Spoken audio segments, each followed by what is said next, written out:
అనవసరంగా ఆవేశపడ్డాడు. కొడుక్కి టీసీ తీసుకొని వెళ్ళిపోయాడు. అదేంటో చెప్తాను వినండి. ప్రేయర్ 9 గంటలకు స్టార్ట్ అయ్యి పిల్లలందరూ లేట్ కమర్స్ అందరూ బయట వెయిట్ చేస్తుంటే ప్రేయర్ కంప్లీట్ చేసుకొని 9:10కి ప్రిన్సిపల్ గారు బయటకు వచ్చి ఎవరెవరైతే లేట్గా వచ్చారో వాళ్ళని క్వశ్చన్ చేస్తూ నార్మల్గా వాళ్ళ చేత గుంజలు తీపిస్తుంటే ఈ లోపల ఒక తండ్రి 9:15కి వాళ్ళ కొడుకుని దింపేసి కార్ రివర్స్ చేస్తూ వాళ్ళ కొడుకు బయటే ఉన్నాడని తెలిసి మళ్ళీ కార్ బయటకు వచ్చి ప్రిన్సిపల్ గారిని అడిగారు, సార్ పిల్లల్ని పంపించవచ్చు కదంటే, లేదు సార్ వీళ్ళు లేట్ కమర్స్, కొద్దిసేపు ఆగి నేను పంపిస్తాను సార్ అంటే ఈ లోపల అక్కడ ఆర్గ్యుమెంట్ జరిగి ఆయన ఆవేశపడుతూ లేట్ అయితే మాత్రం పిల్లల్ని బయట ఎండలో నిలబెడతారా, లోపల పంపించండి అనేసరికి ఆయన ఆవేశాన్ని చూసి ప్రిన్సిపల్ గారు ఏం మాట్లాడకుండా వెంటనే అటెండెంట్ పిలిచి టీసీ ఫామ్ తీసుకురమ్మని చెప్పి టీసీ ఫామ్ ఫిల్ చేసి అబ్బాయి తండ్రికి ఇచ్చేసాడు.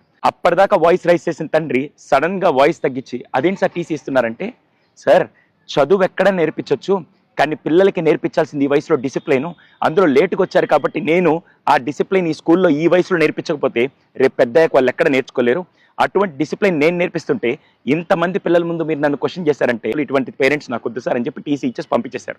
చూసే వాళ్ళందరూ నాకు క్వశ్చన్ అడుగుతాను, మీలో ఎంతమంది చిన్నప్పుడు స్కూల్కి లేట్గా వచ్చినందుకు పీఈటీ సార్ చేత దెబ్బలు తిని ఆ తర్వాత అక్కడ గోడ కుర్చీయో లేకుంటే గుంజిళ్ళు తీసి పనిష్మెంట్ తీసుకొని ఆ రోజు డిసిప్లైన్ నేర్చుకున్నారు కాబట్టి ఈరోజు సమాజంలో గౌరవంగా ఉన్నాం.